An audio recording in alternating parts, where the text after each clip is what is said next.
With us this morning, we've got Phil Hall. I call him the Panorama man. It seems to have stuck, but he is the regional sales manager for Panorama worldwide, for international Panorama. That's correct, eh? And US. And the US, okay. So, it changes all the time. So Phil's going to talk to you about Panorama this morning. Panorama is EBSCO's brand new analytics tool, but really it is so much more than that. So I'm going to hand over to Phil shortly. Just to let you know again, we are recording. We will be sending you the recording afterwards. I am going to monitor the chat. So pop your questions into the chat. If it's a question I can't answer, we'll definitely interrupt Phil or wait till the end for him to answer those questions. But please do keep your questions coming and enjoy the show. Over to you, Phil. Thank you. Excellent. Hello and good morning. Good morning. Good morning. Yeah, so I'm Phil Hall. You may have heard me present before. I am the sort of one of two Panorama specialists for EBSCO. My territory is the world, and my colleague does more just the US. So I've got the small territory. So today I've got a nice early morning start with you lovely people. And then later on tonight, I think at midnight, I've got a call with your neighbours in Australia. And I say neighbours, coming from New Zealand, I know the distance between. So today we're talking about Panorama, and we're just looking at a slightly different view of Panorama at the moment. Just want to see you can see my slides, and that's all. Not I'm showing the right thing. Yeah, we can see your slides. I just have questions for Temelihle. You said that there's no audio. I can hear Phil perfectly. Can everybody else hear Phil? No, Yes. it's for the attendees, the attendee lines. They are muted, so that's what it means. Oh, that's what it means. Okay. I'm like, what? There's no audio. Okay, yes, yeah, you are muted as an attendee. I don't know if you can unmute yourself or not. No, they can't. You can't. Okay, perfect. Yeah, just pop your questions into the chat and we'll address them as we go along. Okay. Excellent. Okay, yeah. Great.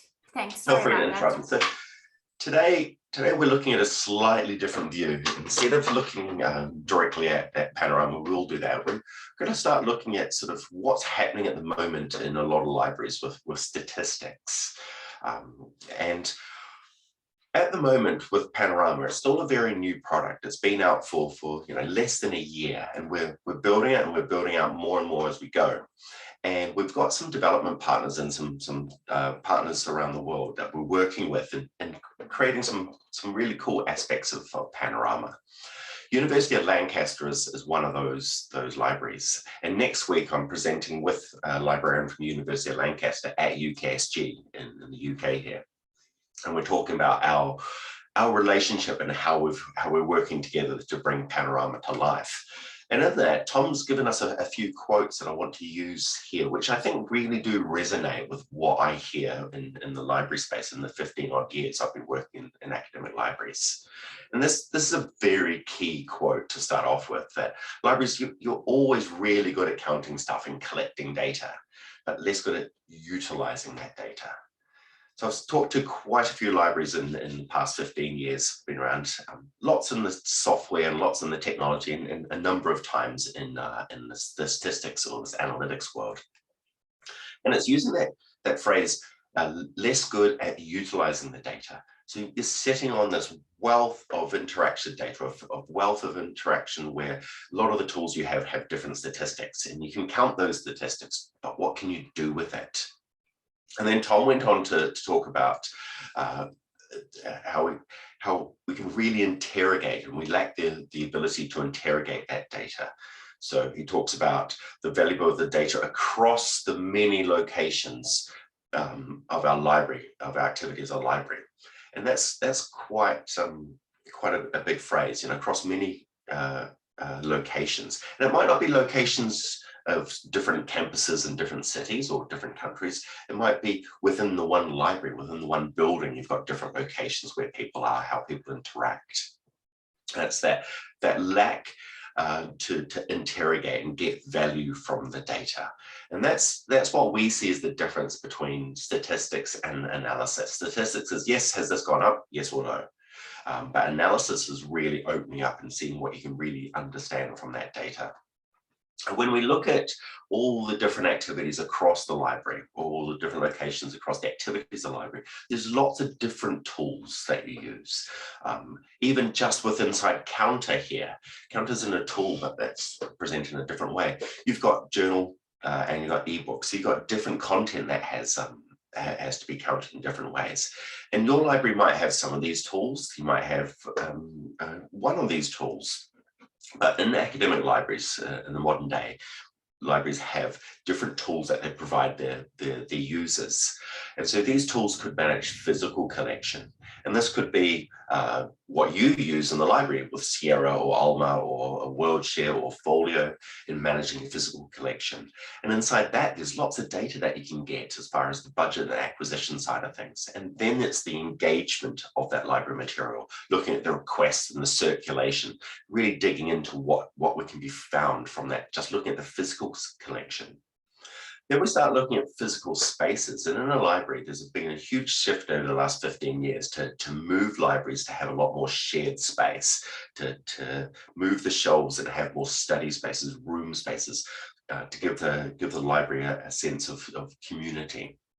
And so there's lots of digital points that can be pulled out of how many people walk in the door, or how people are booking rooms, how often people are booking rooms.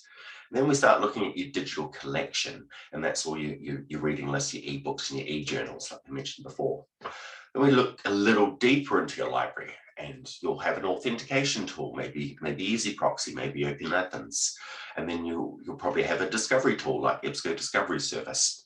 And so there's all these elements I've listed here, all have some sort of statistics that come out of it.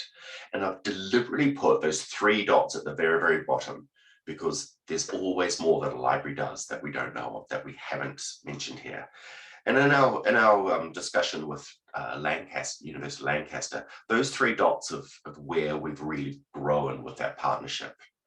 There's other things that they want to bring in. They want to bring in institutional repository. They want to start looking at project management tools and bringing in other things into Panorama. But what we're focusing on here is the main parts of your library. If we look at all the different tools and all the different aspects of your library, a huge amount of what you do and a huge amount of what the library does can be measured with the data from just 3 of those tools. So I've just chosen Sierra, chosen Counter and Easy Proxy. I'm going to really focus on the Counter stats today and see the difference between statistics and analytics. I'm going to touch on lightly on Sierra and show what we've done with ILS data. So from all the different systems you have in your library, this talk, we're just going to really focus on a few of them. And how we're going to focus on this is when you start looking at statistics and analysis, this graph on screen really shows what the amount of work involved when you start digging into some numbers. So you've got to think of, what am I trying to find out? What's the question I have? Is it, do I need to renew this database? Is it, are we seeing one of our library locations have increased traffic? Is the analysis, I want to know of a user journey between finding it, or how do they get to e-resources? So once you start with that analysis, that question in mind, then at the moment you go out and you harvest that data, you go and you spend time, you pull down that and you pull down that and you bring it together. And then bringing it together, you might find it doesn't quite fit. You might pull down one Counter report and then pull down another one, and they don't quite fit together. So you got to spend time manipulating that data so it makes sense. And then you press go, and you get an answer, yes or no. It's usually sort of a bar graph. And so what I want you to really think about is when you want to dig into some analysis, when you really want to dig into some statistics and look deeper, how much time are you spending on harvesting that data?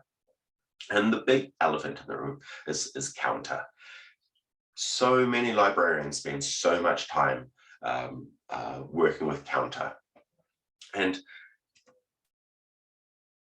I've seen many librarians that have some sort of folder in their computer, or there's a shared folder where you've got all the publishers listed. You know, you got Ovid and your Nature, you got EBSCO and your EBSCO ebooks. And then within those folders, you've got lists and lists and lists of counter reports that you've downloaded. So you've got example I'm using there is Cambridge University Press. You know, in 2019, let's pull down their archive stats. 2019, let's just do the first half. And Judy did some work in 2019. She did some extra work with that counter data to make it work. And you have all these Excel spreadsheets, or you might have a massive one huge Excel spreadsheet for each publisher or each group of publishers. And that's one way of storing that counter data. The email I've mocked up here, and it's a bit of tongue-in-cheek, dear publisher at counter.com, can you please give us your counter stats? And I know that needs to happen sometimes, where you have to email a vendor to get those stats back. And you get a file that looks like this with some weird labels on it. And then you got to go through and spend time copying it and pasting it into one of your Excel spreadsheets. So it makes sense. And that is a lot of work. That's a lot of work for counter data.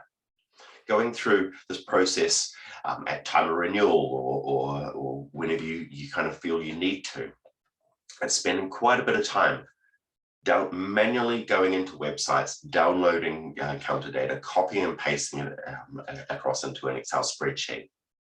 And going to ask yourself, like, when do you look at counter stats? Do you just look at it at time of renewal?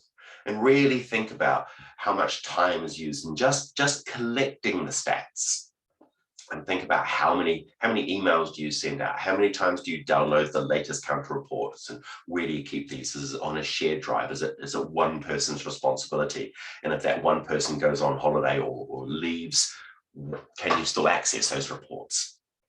So in the world of counter, and just looking at counter statistics, there's a lot of work that can be done to speed up these manual processes. So you're not spending so much time harvesting the data. That graph I showed you earlier, there's a lot of time harvesting data. And when you're looking at counter reports, I'd say that there's actually a higher proportion amount of time spent harvesting and collecting that data in from the different publishers. And I'm here to talk about statistics and analysis, and I'm here to talk about Panorama. But before you can start really looking at an analytical tool, we need to find a really good way of bringing that data in, using the technology that's around to instead of having to email and download and copy and paste Excel spreadsheets forever for counter reports. There are tools that can be bought separately or bought as part of Panorama, and that's usage consolidation. And you may have looked at this before, but I really want to encourage you that the amount of time that can be saved using EBSCO's usage consolidation, just using the sushi harvest. So that sushi, if you're not sure, if you've never heard of it before, is a piece of software that does all of this bit for you. It goes to the publisher's website and it takes those usage reports and it stores it in one area. So with EBSCO's usage consolidation, it comes with Panorama, but with it, you do need to spend time setting it up. And so that means going in and finding out, okay, what are our providers? There's about 140 different sushi platforms supported with the usage consolidation tool. And it's going to support the majority of your usage stats, a huge amount. And so using that sort of tool, the first part of moving from statistics to analytics is having an automated way to start bringing that data from its source system through to where you want to actually look at it. And so with usage consolidation, you pull that data out and it harvests most of your data and it sits it within inside usage consolidation tool. So you can sit there and access those reports. You can look at them within the platform. You can do some analysis with the platform. But what we do with Panorama is we treat that usage consolidation tool as a source system. So we go into it just like we would with your Sierra, and we harvest, we suck that data out of usage consolidation. So instead of having to work with lots and lots of spreadsheets and lots of folders and lots of downloaded, usage consolidation sums out and brings all that data together so we can pull it out.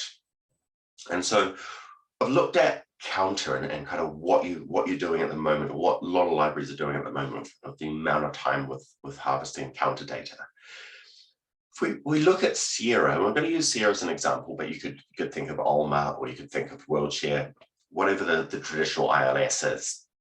And when it's time to drill into that data, unlike Counter, the data is already there. There's already tools in Sierra and Alma where that data is already there. You don't have to spend time harvesting. You don't have to spend time setting up. That data is already sitting in Alma or Sierra or Folio or WorldShare. And if you think back again to the amount of time it takes to harvest data, with the ILSs, you don't have to spend the time harvesting the data, but these tools really do require a fairly skilled operator to be able to produce and run SQL queries. And what you normally get from these sort of tools are fairly standard bar charts. That bottom right-hand one is straight out of Alma, looking at transaction records. So it's a fairly simple bar chart.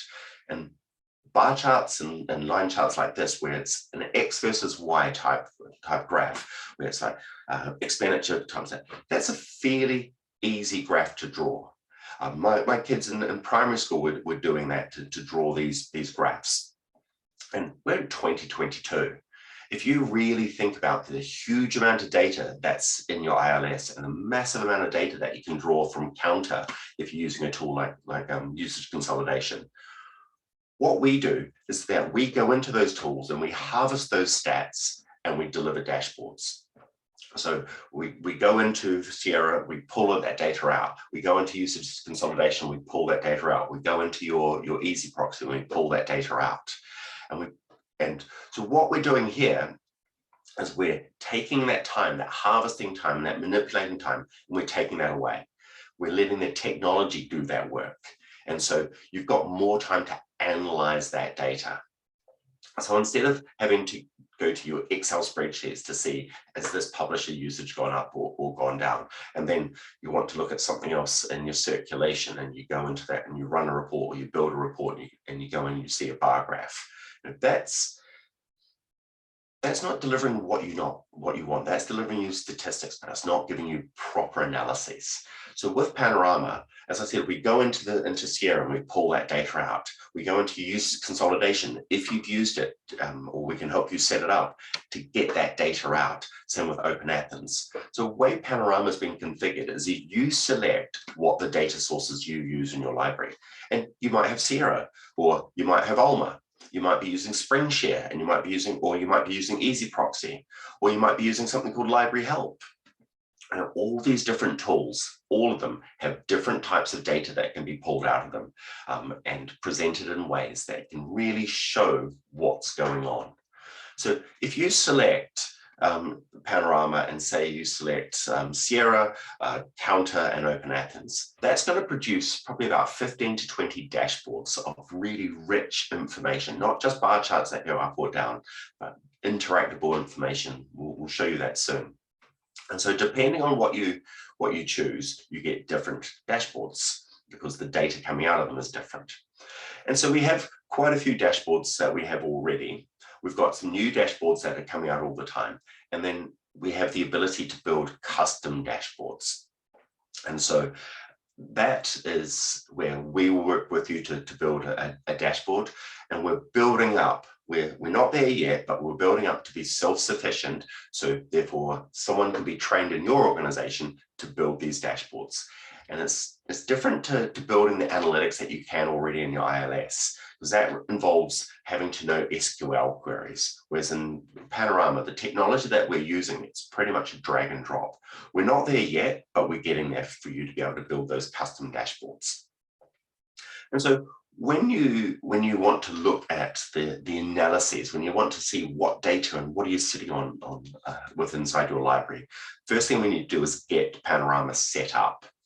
And what that means is that I'm in the sales organization, but I'm also a bit of the implementation team. So there's a few out there where I may have been on an implementation call with you, where we're going through and we work with the librarians, we work with your systems team, we've got the skilled expertise inside, and we walk you through these processes. Part of the implementation process is ensuring that the library has the information to be able to know how to make an API to pull data out of Alma, or what's the API to pull the data out of Sierra. And we work with you to build that, and we've done it before, and we send over the instructions and go for it. If you're an Alma library, it's exceptionally easy to get the data out. There is a generate public key API button within inside Alma, and we can both reach in and pull that data out. And so when we talk about data on ILS, it is that transactional data of your budget, of your circulation, the data about your users as far as how many undergraduates, how many postgraduates. And then what we've built with inside Panorama is if you choose Counter, we've already got that integration. You don't need to worry about how the data gets from EBSCO user consolidation or your Counter in Panorama. We do that for you. And then Open Athens has an API. And so what these APIs do is they constantly update Panorama with new data. You don't need to go email a publisher to get the latest Counter report and then upload it and then or copy and paste it. The data just flows through. And that's the beauty of the technology. So what I'm going to show you now is I'm going to go into Panorama Live. I'm going to show you what it looks like. And so here we have Panorama. And so inside here, you've got a variety of different dashboards. And so these dashboards are generated, as I said, from different data sources. So the best way to find what you're looking for is use the search button. So as a circulation librarian, I want to start looking at what are all the circulation dashboards that I have available inside Panorama. So all that data has been pulled out of my ILS and it's been put into Panorama. So I'm going to show you three dashboards on circulation. So the first one, what we're looking at once it kicks in. Send me some internet vibes. There we go. So what we have here is circulation statistics of physical items. And so what we have on the right-hand side of the screen is the library locations. Here, you've got the selected year, and so you've got the selected year up here, and that's mirrored with the previous year. And with COVID restrictions in place last year, you can see why there's a drop. But I don't have to run a report to see what our monthly circulation is doing. I can see the monthly circulation and in context with previous year. I don't have to generate a brand new report for that. I can look at my library locations and I can say, okay, looking at this particular location, I can see that in the music library, I will choose a different one. Look at the new book area. New book area, you can see that we've got quite a few languages and lyrics in new books, and we can dig into this and go into the social sciences and see what are the most borrowed items from the new book area in social sciences. Really simply, I've gone through and I've just pressed a few buttons and I've got that information. I haven't needed to run an SQL report. I haven't needed to do much at all. Just go to this. I just need to shift that little. And then we go into, won't do that one just yet. And then we go into some of the other visuals when we're looking at patron groups. So here, from the ILS, we've pulled out the circulation statistics. And what we've also pulled out is the demographics of the library. So here we've looked at undergraduate. We've got graduate, postgraduate, faculty. But sitting in behind undergraduate, sitting in behind this title of undergraduate, could be 3 or 4 different types of undergraduates. So inside your ILS, you might map them out as undergraduates for this university or undergraduate for this college, or have different ways of grouping them. And Panorama's got the ability to be able to flexibly take how you name different populations and patron groups in your library and map it and present it. So you can see this heat map of who is borrowing what, and to see that faculty have been really heavy in borrowing in the arts and languages. One thing I do need to point out is that the data that you have inside the source system, so the data that you have in your Alma or the data that you have in your Sierra or your Folio, if you're using subject terms of NA, or if you start just using blanks, it's going to be seen. So this particular library that's shared this data with us have seen that, wow, we've got quite a bit in our subject terms where our catalogers haven't put in a subject term. So they're going through and updating that. That's a task for them. So that tidies up everything. So when you're looking at the difference between statistics and analysis, what analysis gives you is the ability to see things in context, see things in parallel and next to each other. So if I just pulled a report and I could see that undergraduates have borrowed 736 titles, okay, that's a number, that's the stat. But I can see that and compared with the other subject areas. So it gives it context, it turns it into more of an analysis. One of the other circulation dashboards we've put out recently is our updated dashboard of how we look at circulation. So here, this is year-on-year analysis of looking at monthly circulation of locations. We can dig into subject areas and the likes. But what we've done here is the ability where you can set what the term date is for this term, and then what the term date is for the previous term, so term one this year and term one of last year. So you can see apples and apples comparisons. And really get down to those dates of when those doors opened and when those doors shut. So with these circulation dashboards, this gives you an idea of what we've built as far as for print material. And I've only shown you a few of them. I'm going to talk about what we're doing with Counter soon, but first what I want to show you is some of the other tools that we have connected with Panorama and how you can start seeing data in a slightly different way.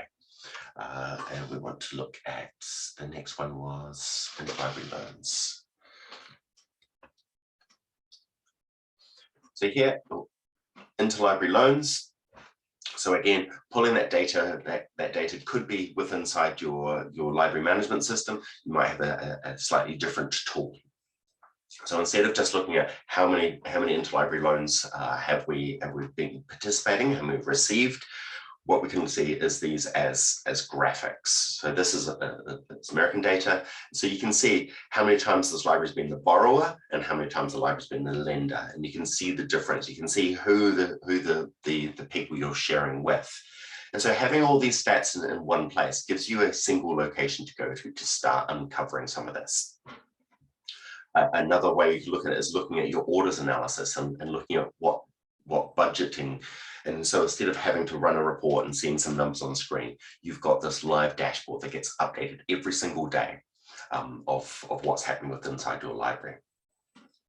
So with Panorama, we've spent quite a bit of time building out these dashboards for sort of more of the traditional things as far as circulation, as far as analytic, as far as budgeting and likes. And then we've got a brand new one when we start looking at room reservations, and yeah, we'll just go with room reservations for now.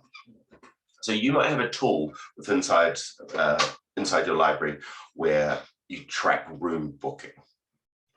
And so what we've done here is we've been able to pull that data out of the room booking tool that they have, and you can see quite easily when things are busy, when things are quiet, looking at the different rooms. And I can click into this and see more details as far as we've got 122 bookings, and we've got, what's that number say, 69 individual people. So you've got people reusing this booking room. So you know you've got people that are highly engaged with your library, that are using and been return customers to your library. So I'm not going to go through any more dashboards in more detail, but what I want for you to consider is these dashboards that we've built for tools like library management systems, like these auxiliary tools like your interlibrary loans and your room bookings. And the next area that we're going to be focusing on is building out e-resource dashboards. So there's a couple I'm going to show you here. So this is our first dashboard of e-resource use, and to start off with, it's got a few elements on the screen. where you can look at publishers and platforms and seeing if it's gone up and gone down. So this particular customer is using usage consolidation. It's pulled through. We've got a little data error from December, which we're looking at. And so here I can very easily look at our e-journal use or switch to our ebook use. And without having to go email a publisher and ask for the stats, I can easily just toggle between ebooks and e-journals.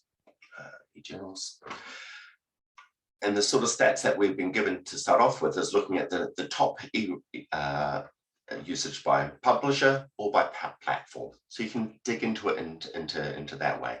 So we're just starting a new bunch of work, a new set of iterations of work. We were starting to work with more and more libraries around the world to start building out our e-resource dashboards. So you can go to a particular publisher and see that.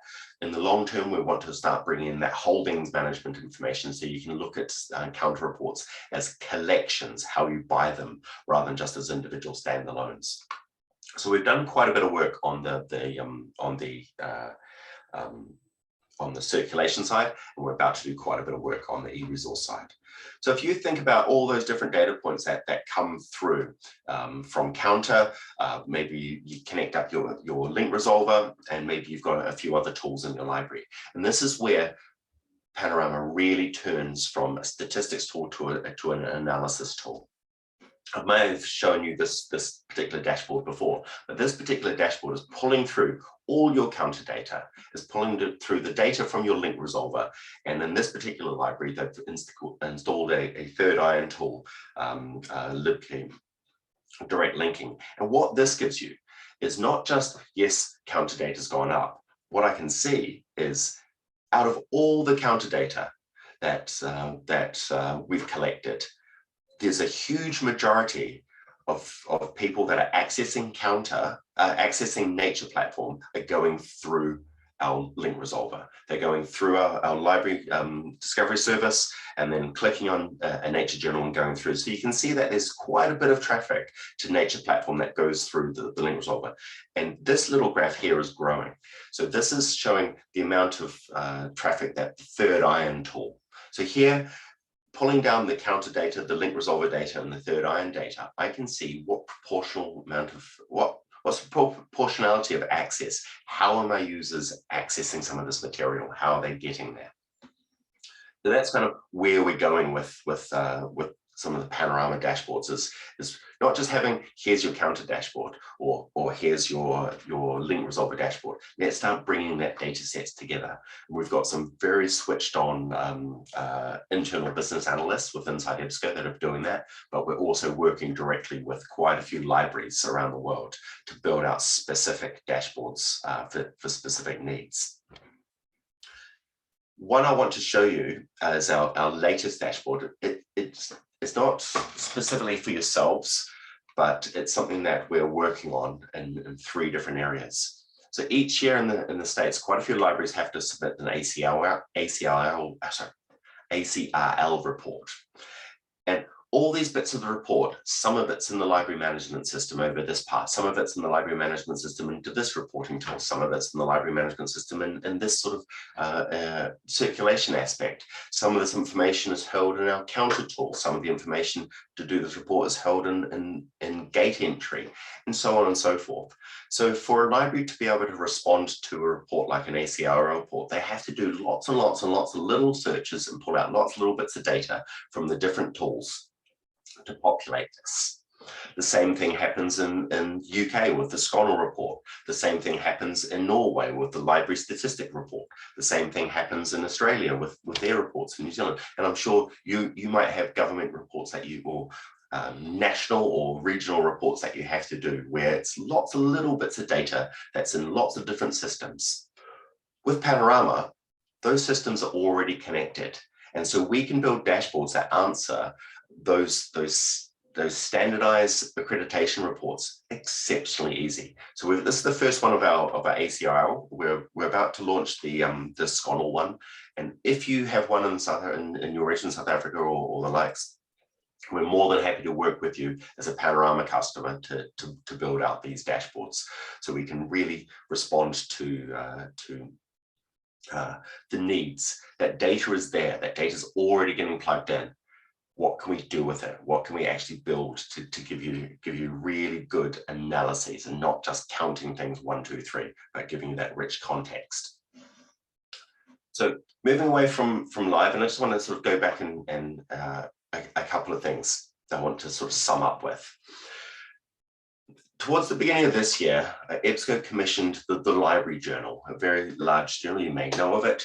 And we as you can see, we surveyed 196 academic libraries on analytics. And the big barriers of why people really don't get into analytics is that lack of time, that lack of expertise, and that lack of personnel. And so with Panorama, the personnel and the expertise merge into one. We've got the personnel and the expertise to build those dashboards, to understand what data. You've got the expertise as a librarian to understand what that means. No graph can tell you what the answer is. You need that professional ability to look at that data and go, yes, this means that users are going this way. And that other barrier that's listed there, the lack of time. We've talked about some of the tools we can use to give you more time, using things like usage consolidation to pull that data, that counter data from those providers and present it in a way where you can really dig into it. And it says in the middle there, the key struggles of effective analysis is that data harvesting and data manipulation of siloed data. So when we say siloed data, means you've got counter data over here, you've got link resolver data over here, you've got circulation data over here, and you can't look at them in context to each other. So Panorama provides you that data harvesting and that data manipulation, which is so sought after in academic libraries. Part of that survey, we also asked, what would libraries do with that? If you had the access to the analysis, if you had a way where you could just go to a dashboard and the data is already there displayed, what could you do with it? And these are quite staggering numbers. You could really broaden the understanding of how your users understand the library.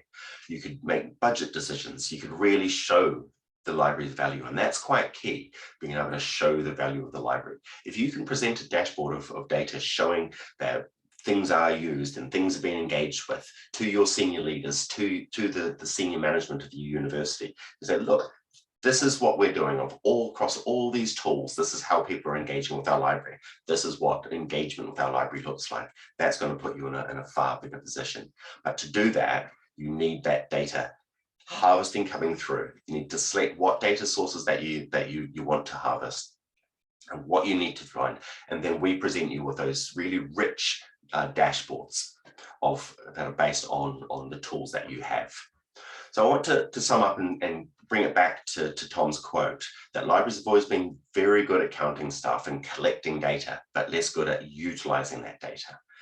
And he's saying that as in the context of Panorama and what Panorama gives their library, that gives that ability to utilize the data. And in presentations, and I've done one or two in my life, one thing I try and avoid is having lots of text on screen. But I'm going to come up with the next screen is something worth reading, and I want to spend some time and really read it with you. This is again from Tom from Lancaster about what Panorama is going to be able to do. And I'll read it out. Panorama will allow us not just to access the data to address specific problems, but to explore the rich narratives in the data, prompting us to ask new questions and driving our thinking about the future of the library. We'll be able to be proactive in our use of the data, always having it on tap to underpin our thinking and decision-making going forward, rather than just accessing that data reactively to address a specific issue, which is what's generally done now. And in all the libraries I've spoken to and across the world in my various roles, there are so many libraries that are sitting on spreadsheets and spreadsheets and spreadsheets of information, but you really can't get into it unless you've got a tool, something like Panorama, where you can pull that data out of the source system, out of usage consolidation, and have all that rich counter data, and have all that rich circulation data, and all that rich data of your acquisitions. And then your people moving data as far as gate access and room bookings. So how do you move from statistics into analysis, and what's the difference? The difference is having and using technology to be able to present that data to you in a way that really does make sense, where you can look at a piece of data, a visualization, and see, I've got a lot of information here, and this is going to give me exactly what I want, without having to spend all that time, every single time, pulling that data down, building those graphs up time and time again. So that's me finished as far as Panorama. I'm going to leave on this slide here, because I think this really does hammer home what Panorama really can help with. Thanks, Phil. I think that was a lot of information for people to chew on. It's something completely new and very different to everything I've seen on the market. And it really, I think it's so nice because it brings everything in so fluidly and so smoothly, and just presents it to you in a way that's very understandable. I mean, I am not an Excel spreadsheet person. I'm very bad at Excel spreadsheets. And, you know, looking at these dashboards, you can kind of get a sense of what's actually going on and the relationships between different things within the library. And I think that is so important. And we haven't been able to do that until now. There aren't actually any questions in the chat. I want to make a comment. I really enjoy seeing the ILL statistics coming into Panorama, because I think that's also something completely new and different. Often libraries rely on ILL either going out or coming in, and they don't really know what's going on with their ILL, you know, how long it takes to fulfill, who they're lending most of their resources to, or who they're lending most of their resources from. And I think that's really awesome. Krika, I think you've got a question. Yes, and I am really impressed with the counter reports coming through. I think Bronwyn, you and Phil know that we are on a journey, and it really looks excellent. I was just wondering, and I assume this can be done, to do comparisons between your EBSCO and the counter reports, because ultimately the counter reports are the true reflection of how people are accessing your e-resources, and up to now we kind of rely on EBSCO giving us some information, but EBSCO is just like a gate, and it's always nice to know what EBSCO gives you in comparison with the true reflection from the vendors that's coming through from the counter report. So I assume that you will be able to build a dashboard in doing those kinds of comparisons.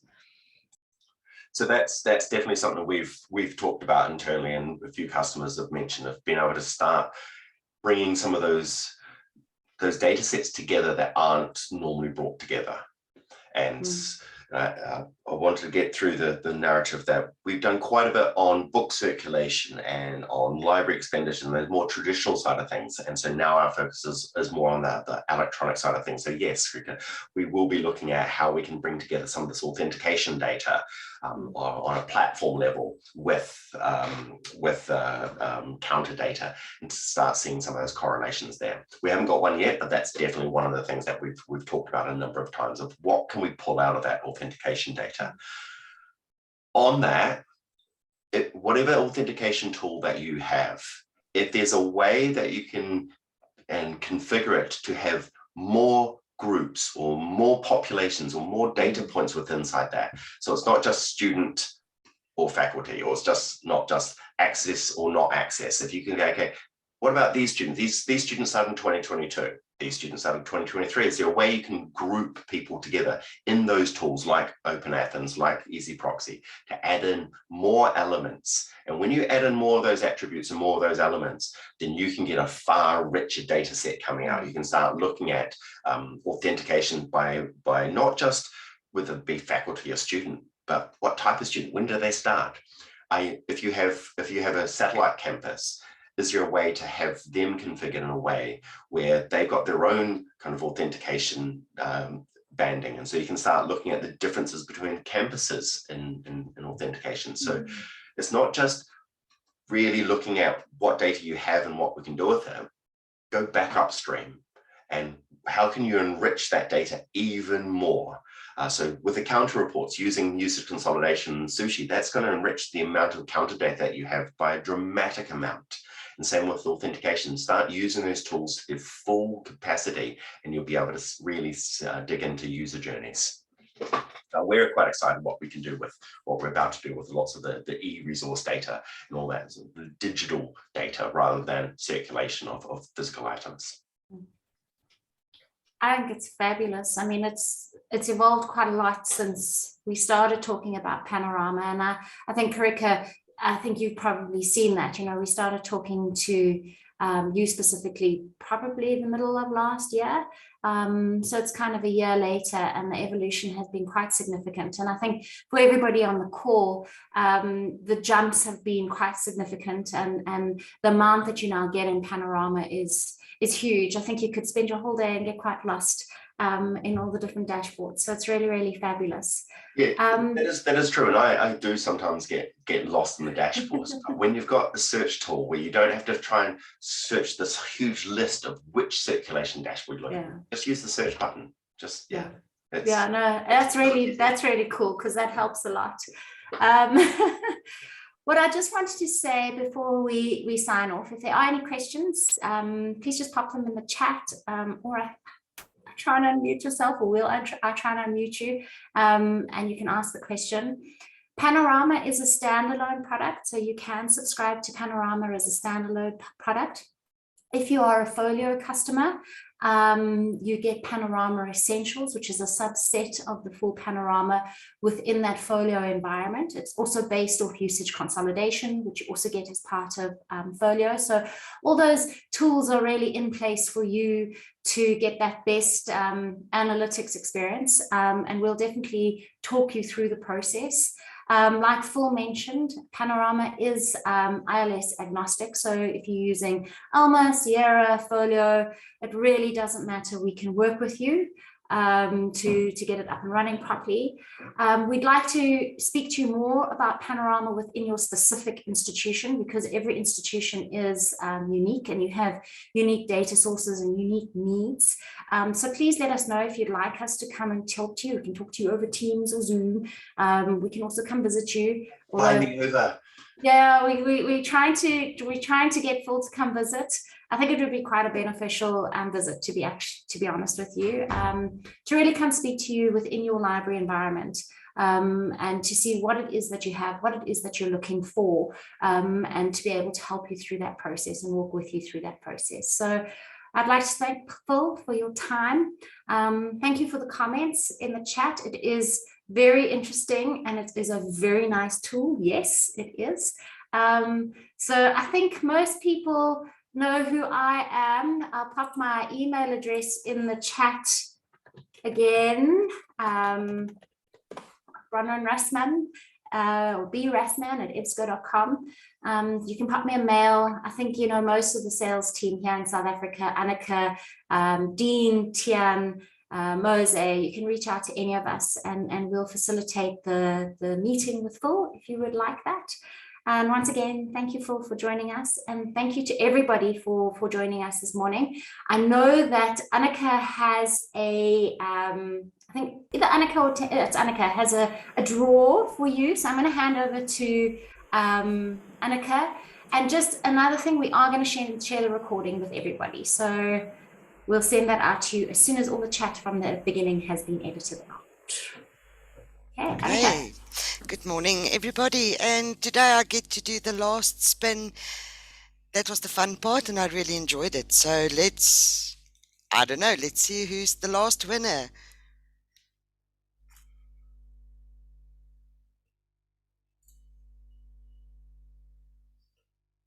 Can you see the wheel? Yes. Okay, so let's go.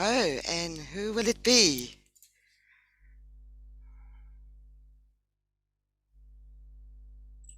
Annika, what can we win? Oh, I'll tell you when we know who the winner is. Ooh, that was a close call. Karika is the winner of a 500 Rand Take-A-Lot voucher, as well as a complimentary subscription to either the ebook academic or the ebook business collections. Well done, Karika, and thank you for all our customers that joined us through however many weeks, 3, and everyone who presented. Fantastic. Thank you, Annika. Well done, Karika. I think Annika will be in touch with you shortly with regards to your prize. Once again, thank you everybody for joining us. I hope everybody has a wonderful Thursday and a wonderful weekend tomorrow.